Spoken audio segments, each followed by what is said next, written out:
This book came out initially in 2021, and it came out in the middle of the lockdown, if you remember. This was January 21, so bookshops weren't even open, and it kind of died, really, and I was a bit annoyed because I spent a long time working on it. But it actually came out of a course that I taught here, an undergraduate course called Violence and Memory in Contemporary Italy, which I think I first taught in 2016. And I'm teaching it now. I'm just finishing teaching it for, I think, the third time, and it's the last time I'm going to teach it. So this is a kind of closure event for me. And when the book came out, I was sorry not to have done a presentation of it. There were, the publisher Laterza wanted me to do some live presentations. We were going to do one in Milan, one in Rome, one in Bologna, and of course they all fell through. And the book is a very visual book. It's got lots of photographs in it, unfortunately not very well reproduced in this edition. It now costs, I think, €14 in that copy, but they published it on kind of not very good paper. Whereas the book I did before with them, they were sort of glossy paper inserts, and it was much better. However, if you buy the ebook, which is only €9 or $9.99, the image is reproduced much better as PDF. So I would recommend you do that. So pretty cheap, really. I didn't do an English edition of it. But my friend Amara Lacus is sitting there, kept saying, "Why don't you do an English edition?" And the reason is because I wrote this book in Italian, and I thought it for an Italian audience. I was trying to make the readers aware that there is this long history of recurrent violence in Italy since unification, or even before unification. And I wanted people to reflect on that. And so the fact the book kind of didn't really have a big impact at the beginning because of the lockdown and there weren't presentations was disappointing. Now they've republished it, reissued it in this other edition, and I'm very pleased. And I think we're going to do some more launches there. So that's I'm happy with that. However, it's gone strangely dead on me because I'm on a completely different project now. I'm working on a film on the history of security in Italy, a kind of critical history of the notion of security. I've been doing that for the last year and a half. And this is kind of going back to a project that I finished really in 2020 when I sent it to the publisher, like a year, I think, before it came out. So this is the kind of reason I'm doing it.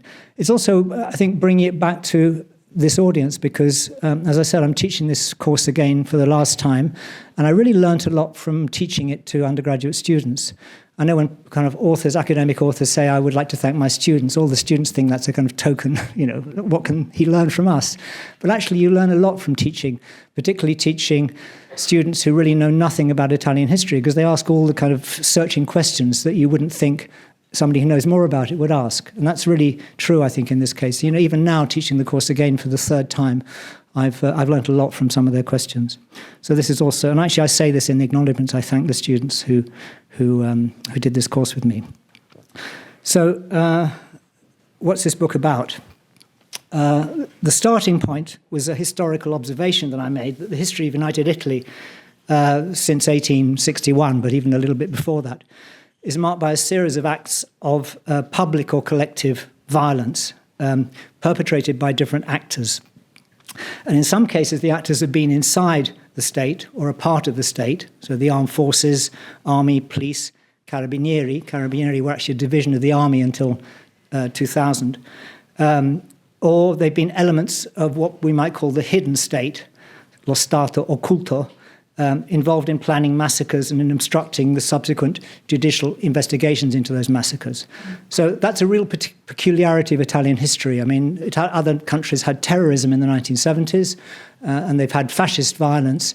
What they haven't had is that particular entanglement of fascist violence, Secret Service involvement in it, involvement of people in the armed forces and even people in the government, and the judiciary covering up the whole thing. That's a real Italian peculiarity. Italians know that, but it's not widely known outside Italy. So the two best-known cases of this entanglement are the bomb that exploded inside a bank in Milan in Piazza Fontana on December 12, 1969, for which the final toll of casualties was actually 17 dead. One person died of his injuries connected to the bombing about a year later, and 88 injured. And then there was the bomb that exploded in the waiting room of Bologna train station on August 2nd, 1980, which killed 85 people and injured 200. That was the worst terrorist attack in 20th century Italian history. And this is Renato Guttuso's cover illustration for L'Espresso the following week. kind of drawing on Picasso and drawing also on Goya. Now, the first bomb attack in 1969 came right after a wave of labour agitation and strikes, what was called the Hot Autumn. And it was initially attributed both by police and by most of the media to the left, to anarchists in particular. And an anarchist was arrested, Pietro Valpreda. Another anarchist died in mysterious circumstances after being interrogated, Giuseppe Pinelli. But almost immediately, activists on the left claimed that this was really an attack planned and carried out by the extreme right, by fascists, who they named, with the knowledge and complicity of members of state bodies, secret services, army, carabinieri, and with the prior knowledge of some politicians. And in fact, they were proved right. I mean, in a way, we all knew that at the time, but it took a years of judicial investigations to actually establish that connection of collusion between elements in the state and fascists. But violence perpetrated by the state or elements affiliated with the state can also happen during wars and occupations of foreign territories, and that's another theme of state violence that I look at. Examples of this are the massacres of civilians in Tripoli in 1911, that cartoon on the left, making a Christmas tree out of, this is a Scalarini cartoon that was actually never published. I think it was censored because it was so political. It was this Christmas tree made out of Arab citizens who'd been hanged in December 1911. This came out for the Christmas issue of 1911 and it was never published. Or the massacre on the right of up to 20,000 people, possibly a little bit less, 15,000, 17,000. It's very hard to know the numbers, in Addis Ababa in February 1937. And I'm going to come on to those two cases later on. But state violence can also happen at home. I'm thinking, for example, of the repression of some civil protests in Italy, which was particularly harsh in certain periods. Sicily, 1893 to 94, the Fasci Siciliani, labour protests, or Milan, 1898, and then later other cases, Ancona, 1914, Turin, Torino, 1917, Melissa in Calabria, 1949, Reggio Emilia, 1960. These are all cases where there were protests where the protesters got shot and killed. So these are, in fact, these two pictures are interesting because they're clearly taken from the position of the carabinieri. They're kind of, as it were, the artist is embedded, as it were, with the carabinieri's point of view. And then, of course, there was Genoa in 2001 during the No Global protests against the G8 summit in July 2001. Of course, this is just before the 9/11 in the United States, same year. This is the scene of the killing of Carlo Giuliani, a young man, I think 23 years old, who had been wielding that red fire extinguisher you see on the ground there, making as if to throw it against the Carabinieri's Land Rover, and he was shot in the face from inside that Land Rover. Another case is that the violent actors are outside the state or against the state, like the fascist squads, the Fasci di Combattimento in 1920-21. Now, according to the historian Nino Valeri, the real novelty of the fascist squads wasn't so much their love of violence as such, as the idea that they had of a morality of violence. The fact that, as Valeri says, they elevate violence to what he called an ethical norm. So what does it mean to make violence into an ethical norm? What it means is that the squadristi saw their use of violence as proof of their courage and boldness, and as a means of strengthening the horizontal bonds between them, of forging the community of the fascist squads. And it also meant that they saw violence as a necessary and just means of punishment of their class enemies, anybody who sought to undermine or betray the Italian nation. This all comes out of this, in the post-war period, this sense that there'd been traitors to the war effort, the socialists, the left generally. They were cowards, they were anti-patriotic. And the man here with the placard hanging from his neck is Giuseppe Lemmi, not a well-known figure, but he was a local communist leader in Rome. And the photo was taken during the March on Rome in October 1922 when the fascists took power. And the placard reads, Lemmi segretario del porco Bombacci. You can just about read it in that image. Nicola Bombacci was one of the early leading activists of the Italian Communist Party of Italy. In fact, he later went over to the fascists, and I'll come back to him later. Among the recurrent motifs in the memoirs of the fascist squads is that of their joyful and proud character, sometimes compared to chivalric deeds. Their exploits were like those deeds of the knights of chivalry. in contrast to the supposed cowardice of the enemy, the socialists, the anarchists, the communists. And in fact, the opening line of one of the squadristi's songs was «Mamma non piangere se c'è l'avanzata, tuo figlio è forte e pien di valor». Mama, don't cry if they come at us, your son is strong and full of valor. And here's a fascistized Pinocchio with black shirt and fez, administering castor oil to a socialist. You can tell he's a socialist because he's wearing a Phrygian cap, the bonnet rouge, which is always the symbol of revolutionaries since the French Revolution. And the fascist squad's ritual of forcing their victims, socialists, communists, anarchists, to drink large quantities of castor oil was known as what they call the purga del sovversivo, purging the subversive. Part of the idea was to purge the evil of socialism, to kind of get it out of their body by making them vomit or shit. But it was also a violent ritual of humiliation because the castor oil caused, acute diarrhea. The socialist would shit his pants. He was a coward and therefore a vigliacco. No, se l'è fatta addosso. And in fact, if you've seen Fellini's film Amarcord, made in the 1970s, you remember there's the father of Tita, the main young adolescent, is an anarchist. He gets the castor oil treatment and he comes home stinking. And it's a really very moving scene. Other non-state violent actors are, of course, the organized criminal associations, the mafia, the camorra, and the 'ndrangheta, or terrorist groups on the right.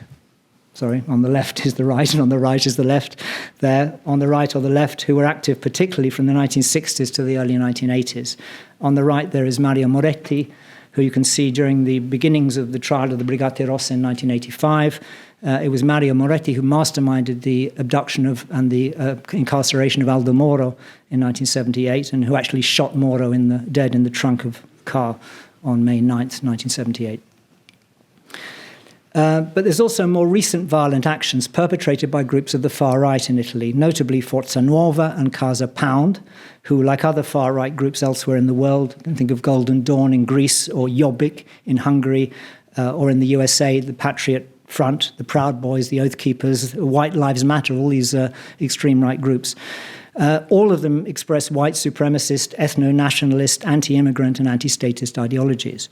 And there's also been in Italy, as in all these other places, cases of individuals carrying out violent acts, which are similarly expressions of racial hatred.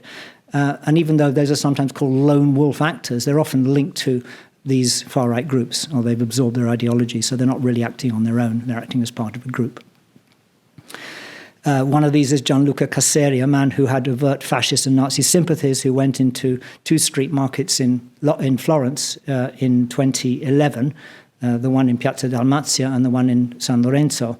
And he shot and killed two Senegalese street vendors, Sam Modou, who was 40 years old, and Diop Moore, who was 54. And then he went into an underground car park and he turned the gun on himself. Well, there was the case of Luca Traini, who shot 6 migrants in Macerata in 2016 from his car window as he was driving past down the street. In this case, the injuries weren't fatal. So, from my observation of these different but recurrent acts of violence, I tried to kind of construct a long-term history. And the two main threads of my investigation in this book came out of that inquiry. The first one is my attempt to answer this question, why? So why does violence recur at different periods? And I've talked about the 1860s, I've talked about the 1890s, the 1910s, and so on. There's clearly, a pattern of recurrence. Why is that? And the second question is trying to understand better how violence functions as communication, right? I mean, my history really as a scholar is working on history of media and history of communication, technologies of communication. And I came to understand that violence is also itself a communication. And if you take the example of domestic violence, the violent man who says to his partner, I hit you, I'm going to hit you because you don't listen to me, or you don't love me anymore, or just because I hate you, what's called intimate partner violence in the law, IPV, is often that kind of expression, a communication to the victim of what the perpetrator feels about them, right? He's trying to tell them something. It's often an expression of powerlessness. I mean, the apparently powerful man who hits his partner is often expressing a sense of, being disempowered. That's the kind of paradox of a lot of violent acts, that they're carried out by people who in that moment exert power, but it comes out of a sense of loss of power. And that paradox is really worth investigating.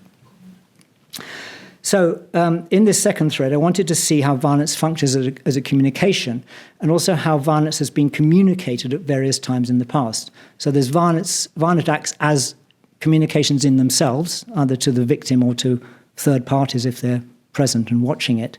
But there's also communications about violence, which can have a very, very long tail. I mean, you can have a violent act that's commemorated 100 years later, right, or 150 years later. For instance, August the 2nd this year was the 45th anniversary of that bomb in Bologna, and big demonstrations, and by the association of the families of the victims who still feel that there hasn't really been clarification about who is behind it, even though the material perpetrators, the two people who planted the bomb, were put in jail. So this interests me, this second thread. In particular, I wanted to understand that there's often been competing communications about violence. There's all kind of politics of communication. So one set of people say, the act means this, and another set, no, the act means something very different. There's a kind of reversal of the meaning. That may sound a bit obscure, but I'll try and explain it as I go along. So let me start with this first thread, the recurrence of violence. And the kind of argument, well, I suppose the kind of hypothesis I set out in the first chapter is the most boring chapter, actually. So if you read the book, just skip the introduction, because that's really theoretical. One of my friends, I gave a book to, and she said, "Oh, God, it's really dense." And I said, I couldn't get through the introduction. I said, well, just forget the introduction and go to one of the other chapters. They're all quite short. There are 12 different case studies. But in that introductory chapter, I claimed, and this is going to be a clearer version than the one I wrote down there, that the repetition of violent attacks was linked to a recurrence of crises of legitimacy, the legitimation of the state. And violent attacks, whether they're by state or non-state actors, tend to occur when the legitimate authority of the state is undermined or is challenged.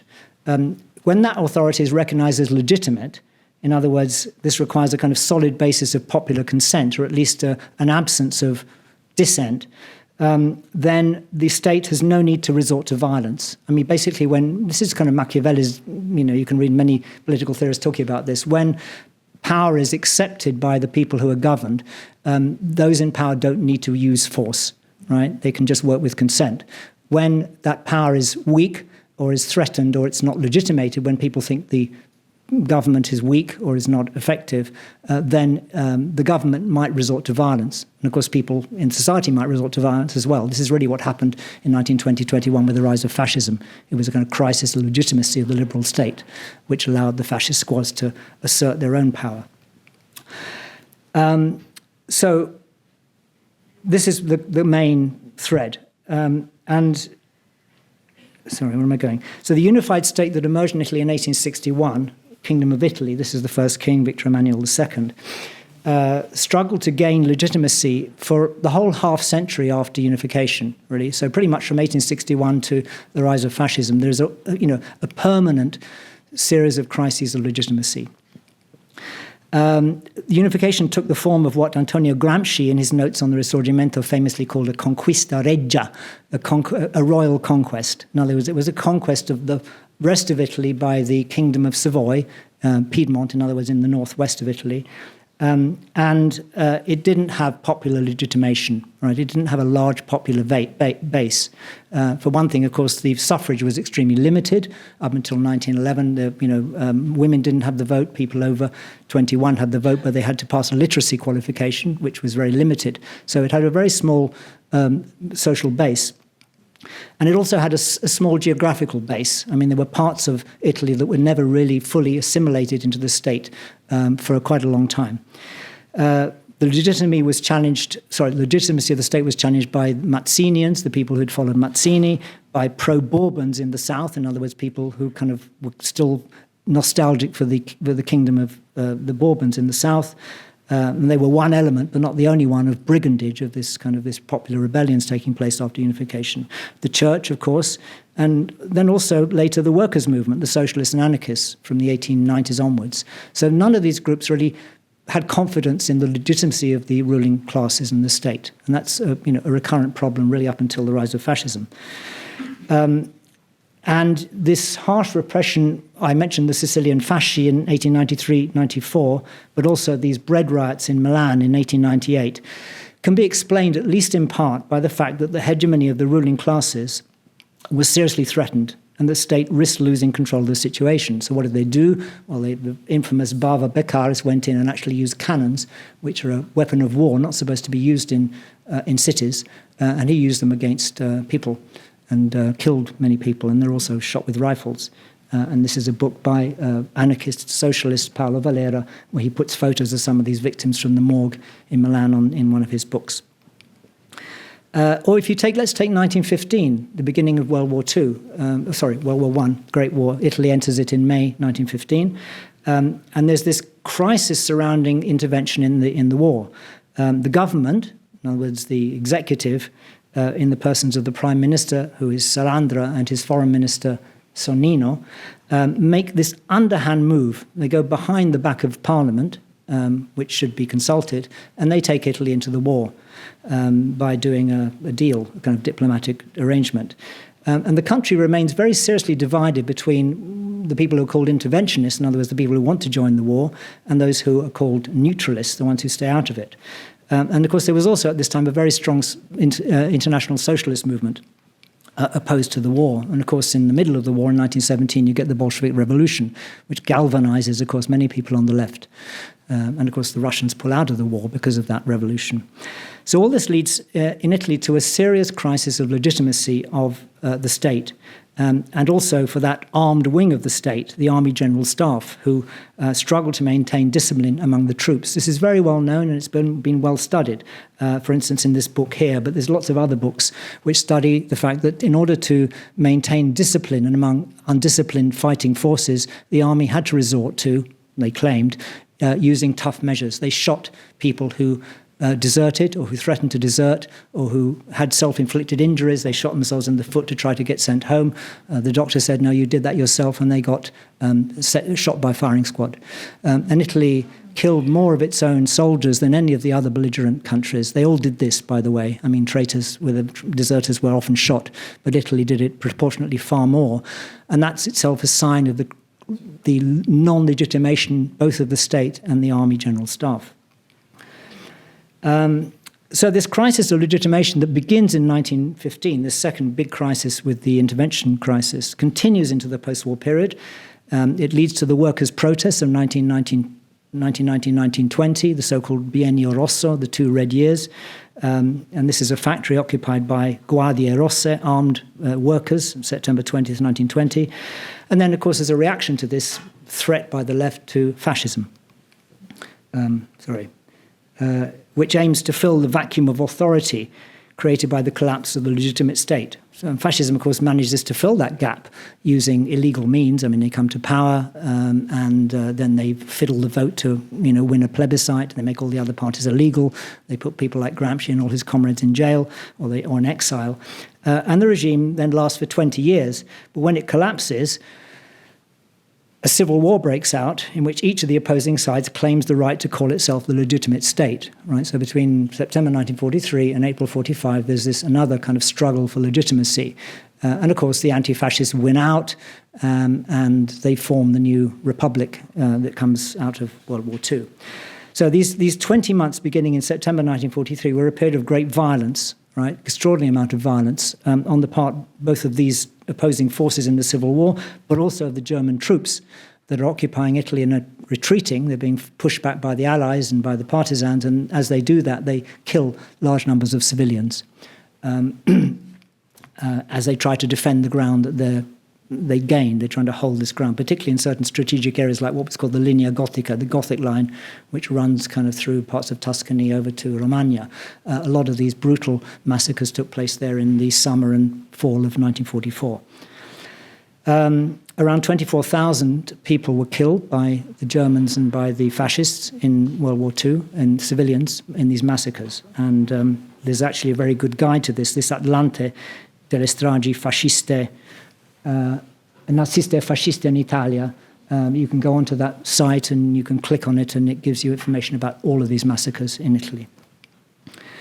It doesn't actually talk about massacres of fascists, of course, after World War II. And this has been a controversial issue, that some of the former anti-fascists and the partisans after the liberation in April 45 went and killed some of the former fascists. They went into jails and shot them. They found people who collaborated with the fascists and they hanged them in public places. That was very brutal as well. And I don't want to minimize that, but it seems to me that the numbers of victims weren't anything like the numbers of people who were killed by the Nazis and by the fascists in 43, 45. Okay, so that's the first thread. Now, how long have I got? I've been about half an hour nearly. I'm going to try and be finished in no more than 20 minutes, because I don't think that a lecture lasting more than 50 minutes is going to be any good. So wherever I get to in 20 minutes, I'll stop, and it may not finish this. The second thread that runs through this book is about violence and communication, as I said. And an act of violence is always a message of some kind. That's why I use this title, Messaggi di sangue. I think the publisher and I kind of cooked this up between ourselves, because this title looks a little bit like a kind of crime novel. And the art department came up with this actually very nice photograph. It's a genuine photograph from Milan of the Questura, where they've got this file on something, and the file is sealed with sealing wax, but it looks like drops of blood. So I quite like that anyway. So they said, so these messages are messages written in blood. And in many cases, the perpetrators of violence intend, through their actions, to send a message to their victims, and sometimes also to other people. And often that action, if it occurs in a public place, is recorded in some medium or other. And it's commented on, or it's reported soon after it happens, through the media available at the time. So, one of the things I enjoyed about doing this book is, of course, if you go from 1859 to 2018, as I did, you've got, very different media eras. Right? In 1859, there is photography, but there isn't yet photography in newspapers or in magazines. That doesn't happen until the 1880s. So photographs circulate in postcards or in other forms.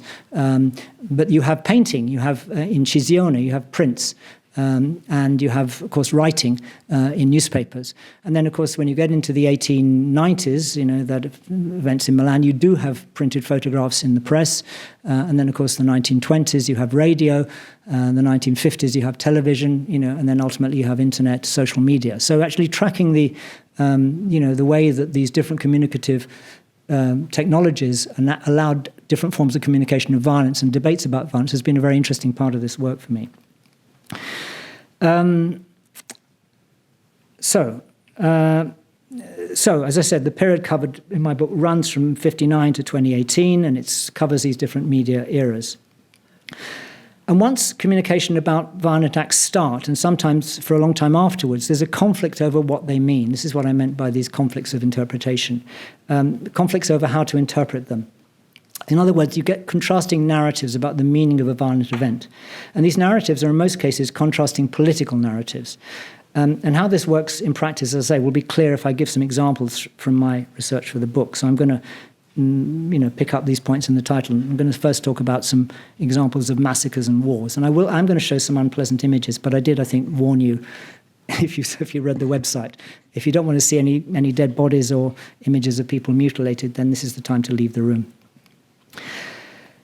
So, all wars are violent. I mean, if you go back to Clausewitz and these early theorizations of wars, war is violent, but war is kind of organized violence. It's done to certain rules of engagement, strategic rules, and so on, what you can and can't do. And these rules have been codified for quite a long time. And of course, they became increasingly codified from the late 19th century through to now, with the successive Geneva Conventions, the Hague Convention of 1904 and so on. Wars become regulated. As we know, I think, from recent wars, particularly the civil wars going around the world, wars are highly unregulated. I mean, very few people actually obey these rules. There's massacres of civilians, there's torture perpetrated often by regular people in the armed forces or sometimes by civilian militias. But the point is that there are rules about what you should and shouldn't do in a war. So even though wars are violent, there are cases where some of the actors in those wars transgress those rules deliberately, or they ignore them, they flout them. And these cases are the ones I've been looking at. When there's massacres, when there's torture, when there are public executions, which of course are not allowed because in Italy, as in most of Europe, public executions disappeared in the first half of the 19th century.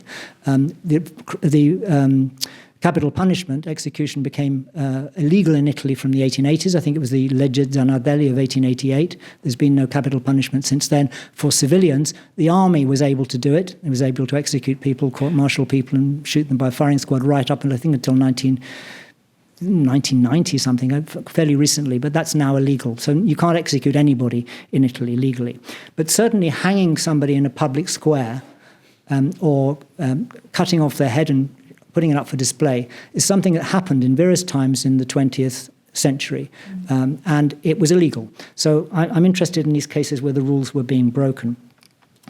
The second thing that interests me is terrorism, because terrorism is sometimes defined as the use of violence by non-state actors against civilians in peacetime. Right? That's one of the kind of standard package definitions of terrorism. Okay, violence used by non-state actors against civilians in peacetime. But this definition excludes what some people call state terrorism. In other words, if the state does it, then it's not terrorism. If non-state actors do it, it's terrorism. And of course, as I've already mentioned, this thing in Italy that's called stragismo, this complicated intertwinement of fascists, secret services, NATO people, people in government, people in P2, the P2 lodge, are clearly linked to the state or parts of the state. So if they're doing that, then they're terrorists, even though they're theoretically legitimate actors. And then finally, you get mafia violence, another example of violence by non-state actors, which has its own rules and its own procedures. So let me just start with massacres and wars, and I've got now another, 10, 15 minutes, and then I'm going to stop. Now, just outside Porta Pia in Rome is this monument to the Bersaglieri. It's actually a fascist monument. It was erected in 1932, which was the decennale, the 10th anniversary of the fascist revolution, so-called. And it's a monument to the Bersaglieri, who were Italy's historic infantry troops. They'd been around since the 1830s, originally in the Kingdom of Savoy. And one of the panels, which you can just make out at the top there, if you can see it, is dedicated to the Bersaglieri at Sharashat, which is the Italianized form of an Arabic name, Shar al-Shat, which was a place just to the east of Tripoli, in what was then called Tripolitania. That was the Ottoman vilayet. It was part of the Ottoman Empire, and the Italians invaded Tripolitania in 1911 to try and seize it from the Turks, from the Ottoman Empire, and claim it as their own territory. So it was a colonial war. At the beginning of this war, in the panel you see Italian soldiers on the ground lying wounded or dying, but the heroic Bersaglieri are firing guns sort of out of range of the panel there. Now, this was a particularly traumatic battle for the Italians because alongside their enemy, who were the regular Ottoman troops, were local Arab volunteers, people from the local population who had arms, and they were embedded with the Turks, and they were fighting against the Italians.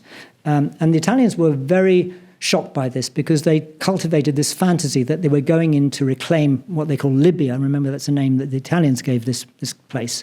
It was 3 separate vilayets, and they called it Libya later on, which was, of course, an old Roman Empire name. And they went there, and they were very surprised that the local population didn't welcome them as liberators. And instead, they saw this as a stab in the back, which made them extremely angry.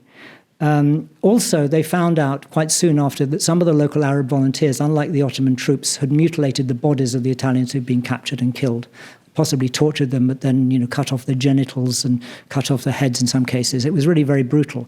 And of course, this is what some of these local fighters did do. It was part of their tradition. But the Italians were so shocked by this that they carried out a retaliatory massacre. Now, this very often happens. If you look at colonial history, a massacre is carried out by the colonized in a rebellion, and then a kind of retaliatory massacre takes place, which is much bigger in scale than the original massacre. And this is really part of that pattern. So what the monument didn't show and didn't want to commemorate was this massacre. The massacre wasn't reported at all in the Italian press, but it was widely reported by foreign journalists. So one of the things I did for that chapter, which is probably the one that had most original research, was I looked at all the foreign coverage of this, including photographs, and showed how the foreign reporters, of course, had been there to cover the war, were saw these bodies in the street, photographed them, reported on them, and of course the Italian press didn't want to cover this at all. So that's a good example of the battle of communications. You go from that monument here, which is the kind of heroic version of what happened, to these photographs, which is the anti-heroic version of what happened. Several of these photographs then got picked up by Paolo Valera, the same man we saw before, and he, reporting on the Milan massacre in 1898. He hadn't actually been in Tripolitania, but he'd collected some of these press reports from the foreign press. He picked up the photographs and he republished them in his book. So there was an Italian awareness of this in the socialist kind of world in early 1912, but it wasn't, of course, it was considered to be part of the marginal opposition press. Then if we go to, sorry, I'm just going to give the numbers. I mean, the foreign press estimated between 3,000 and 4,000 civilian victims of that massacre in October 1911, whereas the troops killed by the Arabs and by the Turks in the Battle of Sharashat was probably around 400. I found the official military report. They've estimated about 400 people. So, you're talking about 10 times more people were killed in the retaliatory massacre than in the original battle. This was illegal, and the Italians probably knew that. Even before the Hague Convention of 1907 stipulated that you couldn't massacre civilians, you couldn't target civilians. There was this thing called the Oxford Manual, adopted in 1880 by the Institute of International Law, which said, and this is Article 84, that reprisals can only be used as a last resort against unarmed civilians. Article 86 stated, in grave cases where reprisals appear absolutely necessary, their nature and extent shall never exceed the breach of the laws of war committed by the enemy. And that's what then came to be called the law of proportionality, right? If they kill 400 of your people, you can't kill 4,000 of theirs. That's illegal. Another example, analogous in some ways, was the massacre of civilians in Addis Ababa, as I mentioned earlier, over 3 days, from February 19th to February 21st, 1937. And here, too, the massacre was in response to an attack against the Italians. 2 Eritreans had thrown grenades in a public place where Rodolfo Graziani, who'd been nominated the viceroy of Ethiopia by the king, was holding a ceremony, and they tried to kill him. They didn't kill him, but they killed some other people, and people were injured. And Graziani was taken to hospital, possibly on his orders or possibly on the orders of the fascist federale, Guido Cortesi. A massacre was carried out, both in the courtyard where the bomb attack took place. They just simply machine-gunned everybody using these Fiat Revelli machine guns. And then mainly fascists, these were black shirts, not regular troops, went around Addis Ababa killing people indiscriminately, just pulling children out of houses, using flamethrowers to burn houses down. It was really, really brutal. And this, there are people who know about this in Italy. Historians know about it, but it's not widely known. And, many Italians, because this is not taught in schools, don't know that they did what the British did in India or in Kenya, or what the French did in Algeria, or, in West Africa, or what the Germans did, or what the Belgians did in Congo. The Italians did it too, in a much shorter time period, because they only had Ethiopia for 5 years, but they did some very brutal things. And then, of course, these other massacres of which the Italians were victims. I mentioned earlier that the estimated number of Italians killed in the German occupation of Italy in 43-45 was 24,000. The perpetrators were divisions of the SS, the Nazi militia, and also of the German army, the Wehrmacht. And, of course, the SS had learned and honed their killing skills in Eastern Europe, between 39 and 42, before they came to Italy. They'd been in Ukraine, Babi Yar, they'd been in Poland, they'd been in Romania. They had killed a lot of people, and they knew how to do this. You shoot people in the head, you make them fall into a ditch, you use other kinds of techniques, you machine gun, and they took those techniques to Italy. And they were very angry with the Italians because Italy had betrayed them. The Italians had pulled out of the war. They made a separate peace with the Allies. And all this kind of anger and also racial contempt. The Italians were dark-skinned. They were Southerners. They were Mediterranean. They weren't Aryan. All came out in this wave of violence against Italian civilians. Now, this is a record of one of those massacres taken from this thing I mentioned, this website. This is the massacre of Montesole, or sometimes known as Marzabotto, near Bologna, over 1 week, at the end of September, beginning of October 1944, when I think accepted number of victims is now 770. And it was the largest of those massacres in Italy. in 1944. Only one of the perpetrators of the massacre, the SS commander Walter Raeder, was tried and imprisoned in 1951 for his part in it. He appealed for early release in 1967, but the local councils of the area where the massacres took place voted almost unanimously against releasing him. He was paroled in 1985 by Craxi, who was then Prime Minister. He went back to Austria, and he died a free man in 1991. The problem, of course, was that he wasn't the only perpetrator. I mean, all the other people who carried weapons, who were under his command, carried out killings.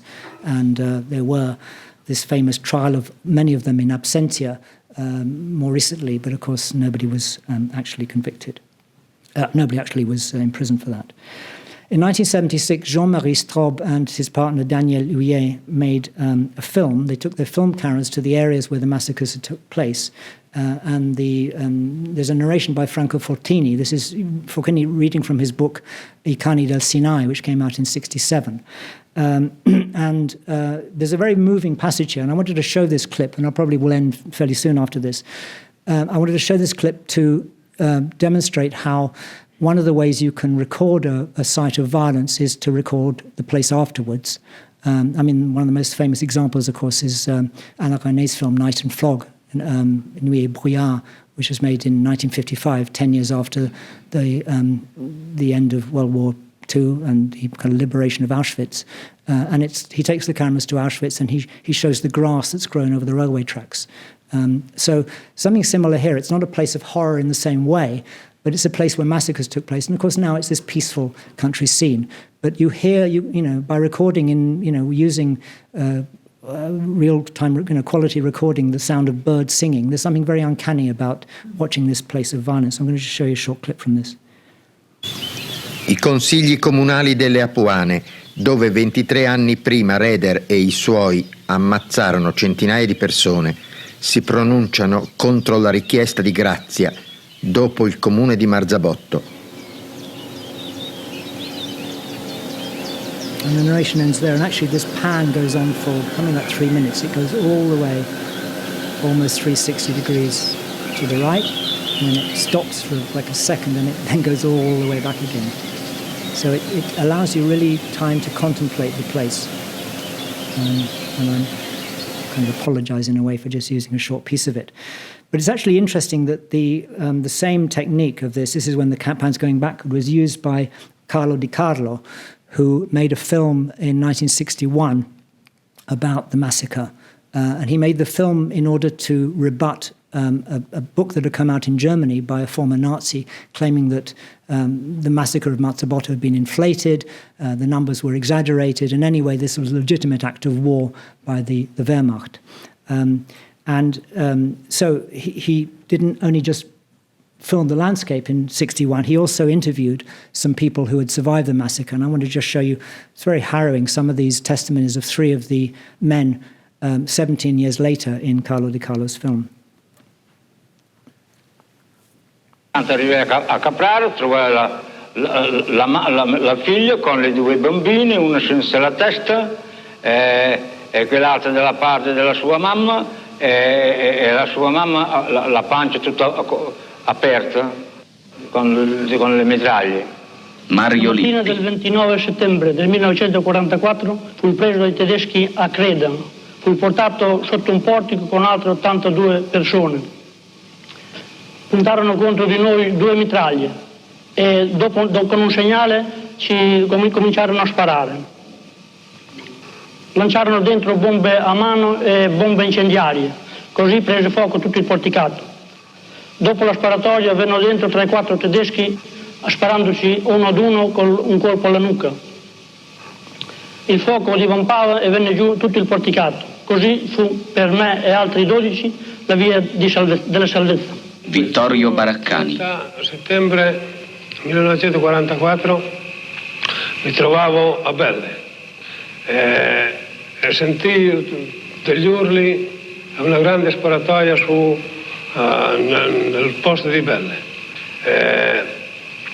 Dopo corsi giù, appena andati via i tedeschi, corsi giù e incontrai un familiare dei Marchi, di Belle. Quando fui laggiù, vidi che tutti questi morti E la prima fu la Balugani Giuseppina. Per conoscerla mi toccò, che era tutta tinta, per conoscerla mi toccò di spoglierla nel petto, perché aprirci la camicetta, che lo conoscetti nel suo carname bianco.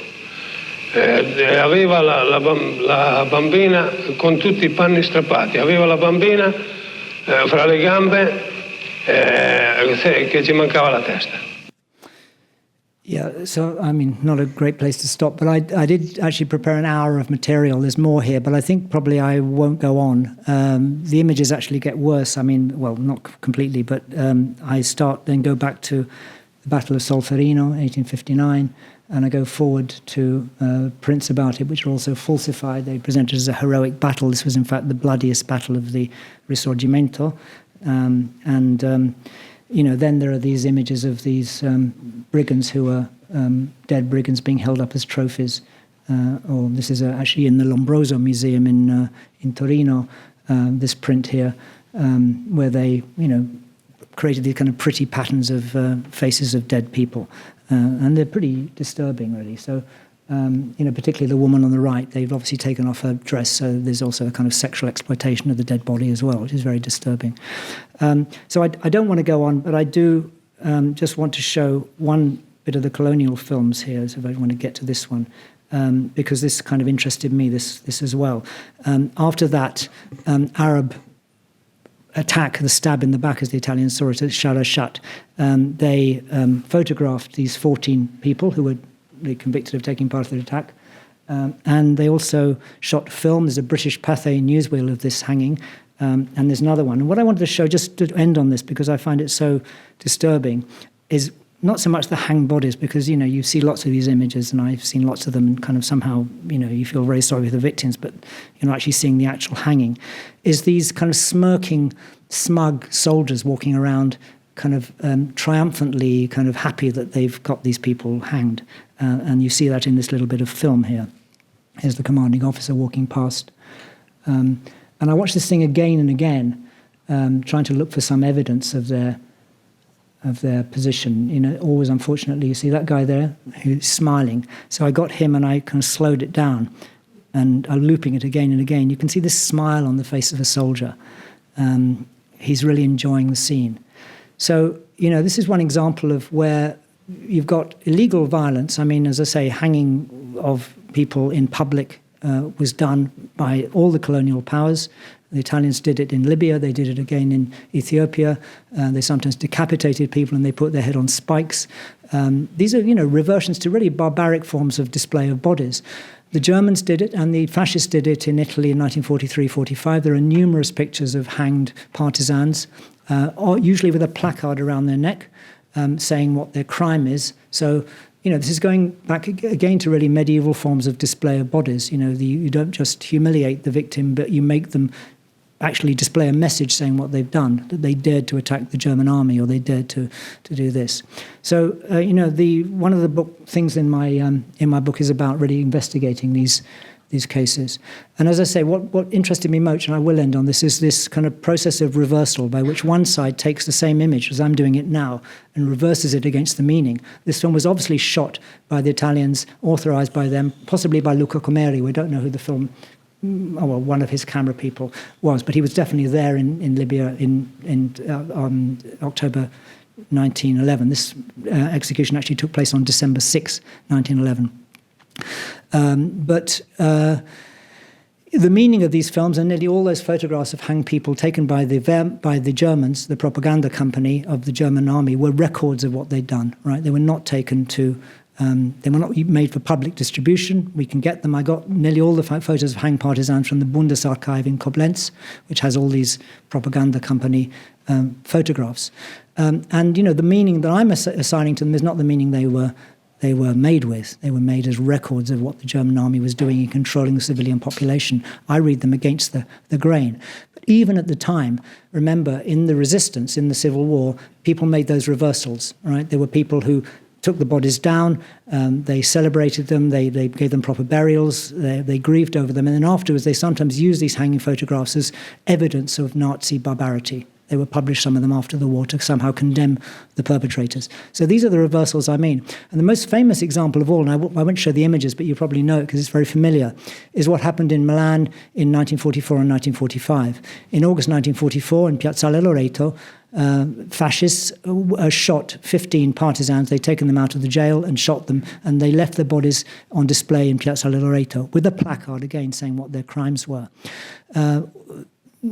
On April 29th, 1945, so not quite a year later, the bodies of Mussolini, Clara Petacci, Nicola Bombacci, remember that communist who go over to become a fascist, Starace, were all laid out on the ground in Piazza Loreto in the same place as a kind of payback for that crime. So the decision to place them in Piazza Loreto was clearly a kind of, what you might call a contrapasso, a sort of retribution, exact symmetry of that in the same place. We have, of course, the photographs of Mussolini and those others strung up by their heels because that was the partisan commanders decided to do that because the bodies were being so badly mauled, they were being, pissed on, and people were throwing things at them and crushing the skull. So they hung them up there to get them out of the way. But they were doing the same thing. They were displaying the corpses for public contemplation. So that's a really good example of how you can take one act of violence and you can turn its meaning around by producing a kind of complementary act, but which is also punishing the perpetrators for what they did before. So I'll end there. Sorry it was a bit long, but thank you for listening.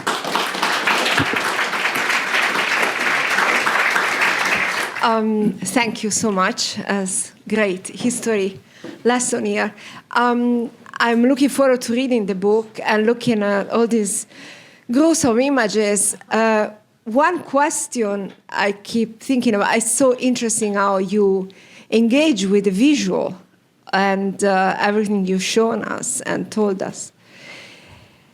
And it's a bit of a rhetorical question, but I was very intrigued that you said, well, the media didn't go and didn't record this massacre.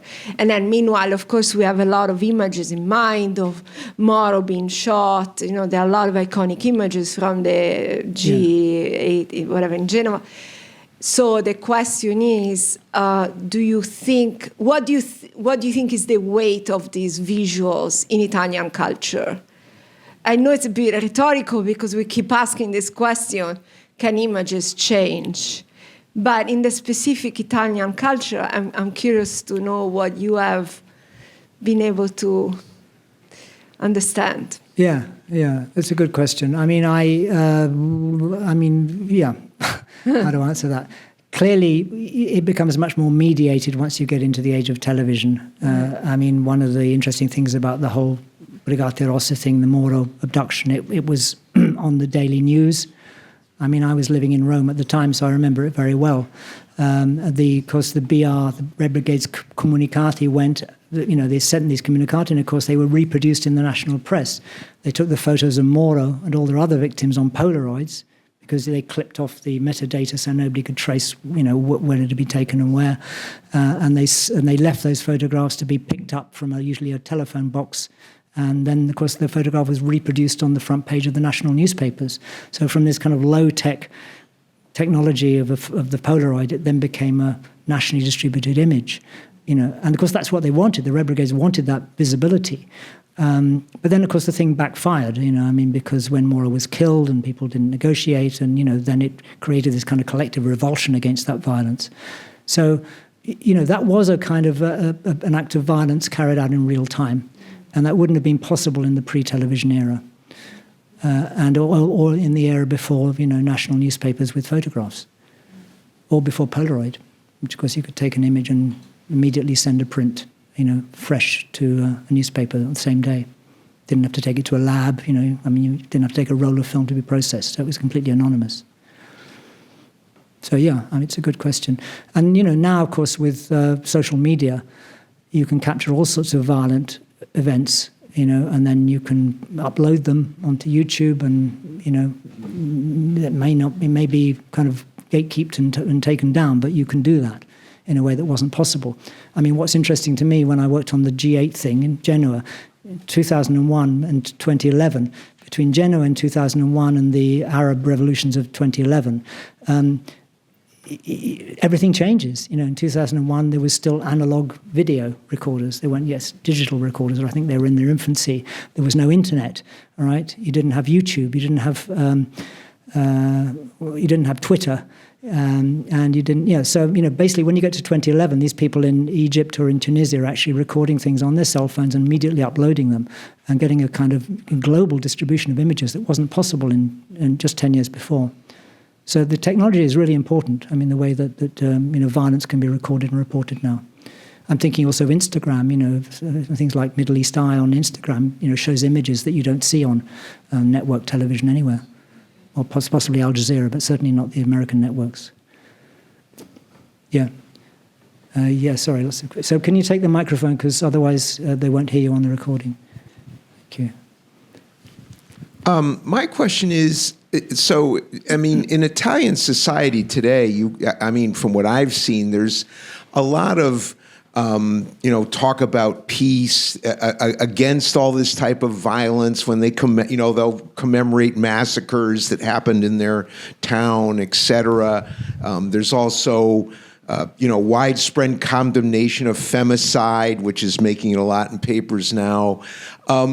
Yet, despite all that, it seems it just continues. Despite what they try to inculcate in the schools and everything else. And I would just like your comment on how you would see this and why it doesn't really seem to have an effect in some ways on the society.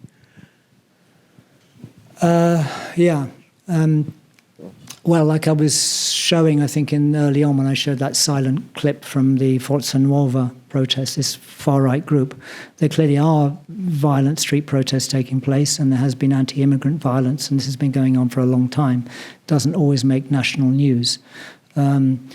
So, all over Europe, I think, and all over the US, there is certainly a kind of spread of vigilante violence and, violence carried out by far-right groups. No question about that. And these are being documented. I mean, there is a thing called the Libro Bianco and so on, which every year documents these cases of violence. It's true that, I think, if you like, the government doesn't legitimate that. The government gets called out for being a fascist far-right government, but I think officially they don't condone this. But there's a kind of ambivalence about it. I mean, Giorgia Meloni, when she went for the 45th anniversary of the Bologna bomb, she didn't name this as a fascist or a neo-fascist bombing. She just said it was a bomb attack. So there's a kind of muddying the waters or evading, naming certain things politically. I don't know. I think in some ways, there's more instability here than there is in Italy at the moment. I would suspect. More a kind of tension, for reasons that we all know. But in Italy, I think is far from being in a sort of pacified situation now. Of course, the government has a strong majority, and in some ways, it's kind of been legitimated by a vote. So it's going to be in power for a few years yet. Yeah, other questions? Sorry, one at the back, and there's too many. Do we have another mic? No, okay. Thank you so much, Professor. I probably have a dozen questions, but I'll try and stick it to one. It's fascinating. I wish I could take the whole course, but... well, I'm nearly finished it now, and I'm not going to do it again. I wish I could have taken the whole course. Okay. I guess my question is, you focus obviously on Italy, but I could make the same case for this history in the United States, and of course we have the events of today, right now, where we're talking about an act of war crime has been alleged. So this is certainly not peculiar to Italy. But why did you choose to focus on Italy? Because I could make the same case, and you go down the list of the other colonial powers that have done the same thing. Is there something peculiarly Italian about this violence? And no. I guess my other thought was, if you want to go back far enough, what is the symbol of the great Roman Empire is a place of enormous violence, the Colosseum. Is it even more ancient than that? I don't go back there far. There are people in the audience who could tell you about the Roman Empire, but I can't do that one. The simple answer is I wrote about Italy because that's what I work on. I mean, since pretty much I was a graduate student, I've increasingly specialized my research on Italy. So I know it better than other realities. It's true that, it's not a unique case. But I was trying to argue that there are some Italian peculiarities that I wanted to identify which explain the recurrence of violence. Number one is this very late legitimation of the state, right? As I say, I think between unification in 1861 and when the fascists come to power in 1922, the state is never really fully legitimated, right? It has a small voter base. There's a lot of tension between the two main forces. There are kind of government crises. And, of course, there's that major crisis around the intervention in World War I. It's not comparable to France in the same time, or Germany, or Britain, right, or the United States. So in that sense, Italy has an unusual history as a newly unified country that doesn't actually, win the consent of most of the population in the first 50 years. And then the fascists do manipulate consent. They fabricate consent. They do have, genuine support. I'm not underestimating that. I think a lot of people genuinely liked the fascists and wanted them to be in power. But of course, they rule by dividing. They put socialists and opposition in prison. They kind of took away workers' rights. They made free trade unions illegal. So there isn't a happy story about that. But yeah, there's some kind of process of creating consent took place. Then you have this crisis of legitimacy between 43 and 45, and then you have the beginnings of the post-war state. But that's not fully legitimated either. The Christian Democrats monopolized power after 1946. The communists are always excluded from power, and there's a lot of civil unrest.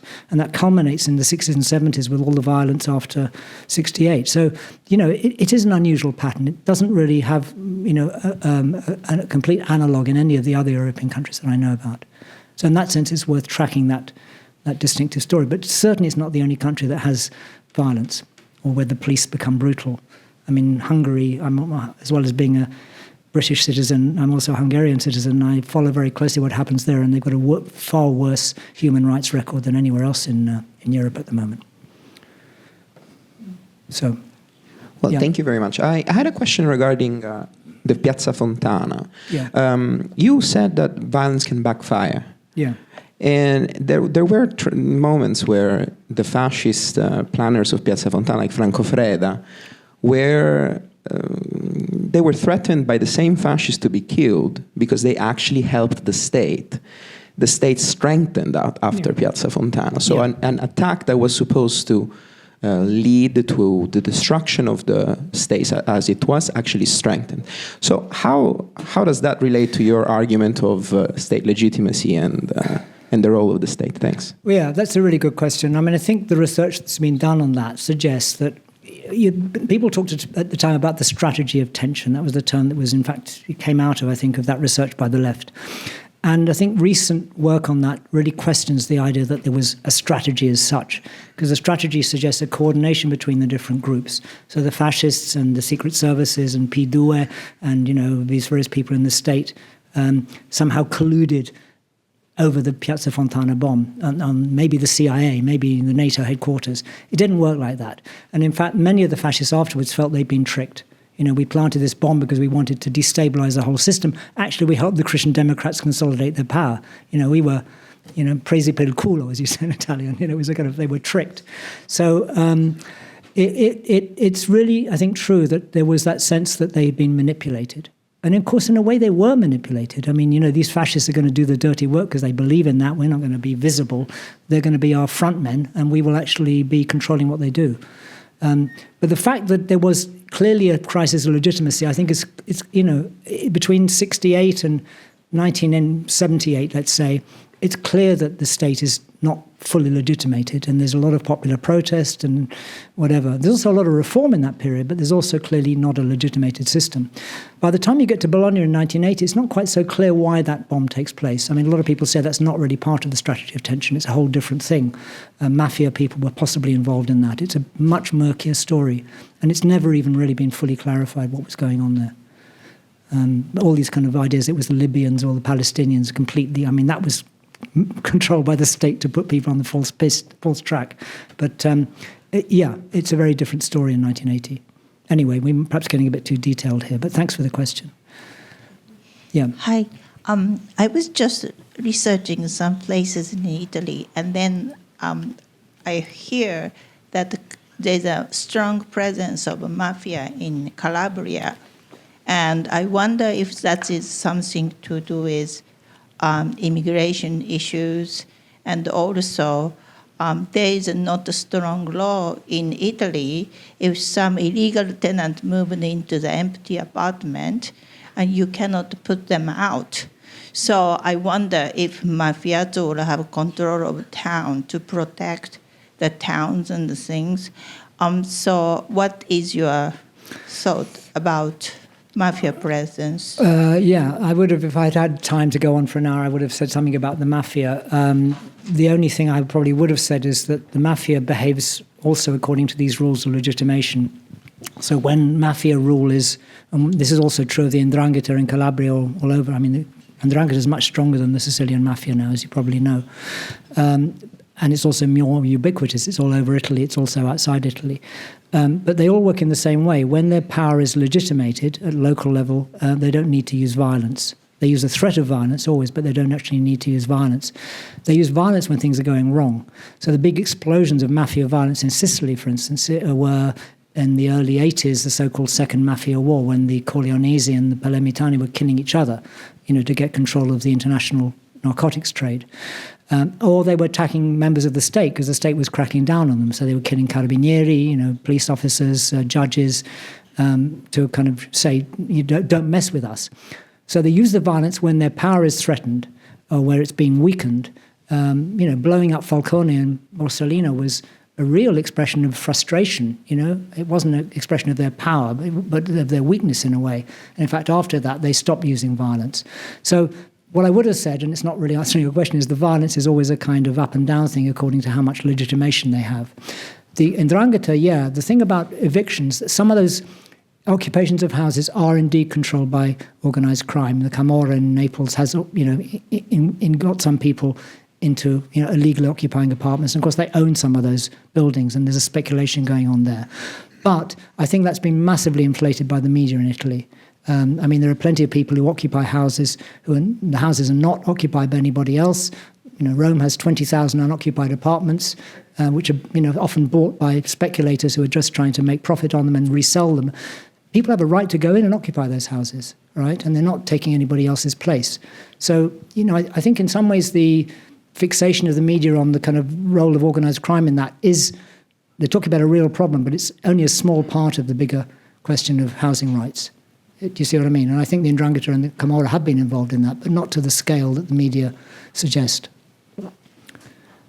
Okay. Hi, thank you. At various points in relations to various acts of violence, you define them as either illegal or legal under either domestic or international law. And I guess I'm sort of wondering what the significance of that distinction is to you, either in the sense of legitimation or in violence as an act of communication. Yeah. The legal-illegal question, as I say, in cases of massacres or violence in wartime, there are some rules and there are codifications of what you can and can't do. So you can't, torture prisoners. It's completely illegal to do that. So the Abu Ghraib photographs that came out, from Iraq, clearly examples of violations of international law. You can't hang people, you can't kill people when they're captured. There are certain rules about what you can and can't do. So it's very clear what the law says. Sometimes the law is flouted, violated very commonly now, I think, in wars. Wars are much messier than they used to be. They're not fought on battlefields, they're not fought by organized armies, they're usually, civilian militias or civil wars or combinations of regular armies and, militias. So they're much messier things now, and it's very unclear for many of those people where the line is of what's legal and what's not legal. I would, slightly moving that question to one side, I would distinguish between different moralities of violence. Not in the sense the fascists said, moral violence, but it seems to me if you're having a street demonstration and you turn over a car and maybe even set the car on fire, that's one kind of violence. But if the police move in and shoot you with real ammunition, that's another kind of violence. And if there's a real frustration behind that protest, I see the first kind of violence as less serious and less to be condemned than the second kind of violence, right? So I think many of us do that. Violence against property, right, is not as serious as violence against the person for most people. If I smash a window, it's not as bad as if I shoot somebody. So, there's often a kind of rhetoric of, government saying we condemn all violence, all acts of violence, but it's kind of doublespeak because they know that some kinds of violence are much more serious than others, even in the law, even in the kind of the punishment you can get for that kind of act. Yeah. Well, thank you very much, David. This is really generous scholarship. Thank you, because it's the second time you've come to hear me talk about this. I remember right at the beginning of my research, I did a talk at CUNY. That's right. And you were there. I like to follow this project. This is really generous scholarship because using such a big frame is allowing us to see many connections and differences. However, it could also increase our appetite for distinctions. So I wanted to ask you if you, after all this research, if you allow a certain specificity for fascist violence. And I say that for two reasons. First, unlike other forms of Italian violence that you discuss, fascist violence allows a precise international comparison, which is the activity of the Freikorps in Germany.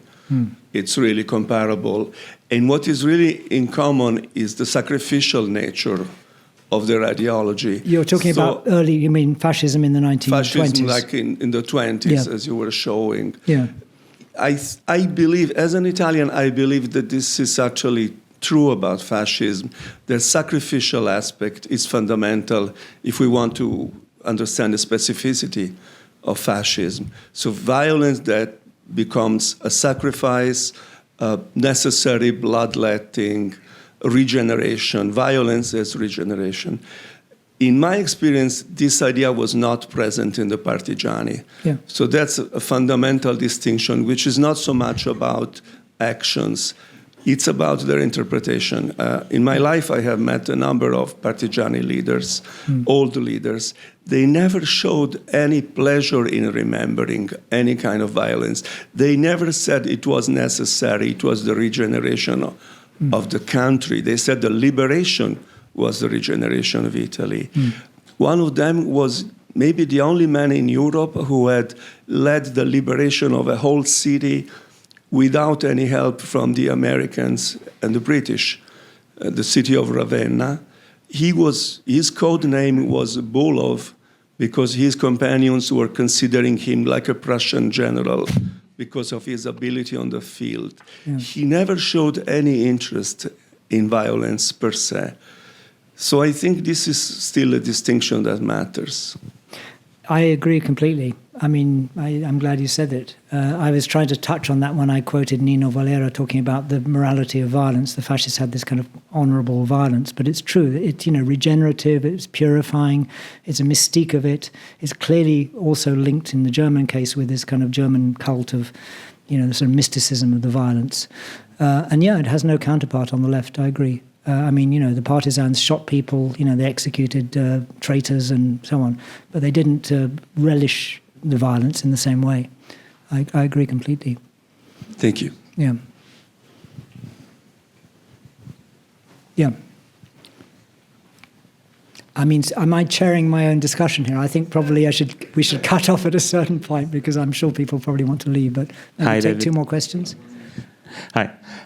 Thank you for the talk. It was very interesting. I read the book a while ago. And I was wondering, I was very interested in what you mentioned for a number of these massacres, of these acts of violence, where there's sort of a debated, there's a debate around them between obviously different factions, and sometimes there's this idea of like the staged massacre that unfortunately we've also heard like recent years. And I assume that in dealing with some of these, perhaps the G8 in Genova, perhaps the strategy of tension, you might have found yourself in this position where how you connected the dots as a historian, like with your different sources, didn't line up with sort of official versions. And I was wondering, that was kind of my question, whether that happened while you were writing this book, and how, sort of in terms of method, how you went about it, if that was the case. Yeah. Thank you. Yeah. I mean, some of what I researched simply confirmed what other people had written, so I don't claim great originality there. I mean, I think looking back on it, the things I was most interested in was, seeing, joining the dots of these different moments and seeing that continuity or recurrence of crises of legitimacy, being fascinated about seeing the different media eras. That's why it's fun to do a book going from 1859 to 2018. And, there was the ones that I did most original research on, I suppose, were the one on, the Libya one, the 1911 one, looking at all those newspaper sources and trying to understand that war of interpretation over photographs. There's one on sexual violence, which I didn't mention today. It's about these mass rapes taking place in Chichoria in 1944. The so-called Marochinate, it's a terrible word, very racist term, but it's interesting case to look at. And I found there'd been this guy linked to the far right who'd been trying to resuscitate, he was actually the nephew of somebody, one of the women who was a victim of this sexual violence, but he's really using it in a very racist way, to kind of retrospectively, name the perpetrators as these savage, beasts from Morocco. So I kind of called him out on that, and I thought he was going to write to me and, attack me, but he didn't do that. So, the ones on the mafia are less original. The one on the so-called Anni di Piombo, I hate that word. I could spend a 5-minute lecture saying why that word is terrible. But actually, I say that in the book. It's a complete journalistic invention. Of course, one thing it does is it doesn't name stragismo. It suggests everything that was wrong in the 70s was done by the left. But the one thing I was interested in there was understanding why certain people move from talking about violence to actually doing it. Yeah, I mean, there's a difference between throwing a brick in a demonstration and killing Aldo Moro. There's a big moral difference between those. I was in threw bricks in demonstrations, but I wouldn't have killed Aldo Moro, right? Because everybody in that period did that stuff. You may have done something like that in a demonstration. So why did some people like Mario Moretti or Barbara Balzerani, who were never pentiti, they never dissociated from what they did, even when they were out of jail, they said, we were waging a class war. How did they make that passage? So I did kind of think that through. I didn't kind of so much research it, I just had to speculate about why some people did that. But yeah, I think the answer is some of it was reproducing what other people had said, and some of it was kind of thinking it through for myself. Yeah. So maybe we should end there. I think I can officially call this meeting to an end. Thank you.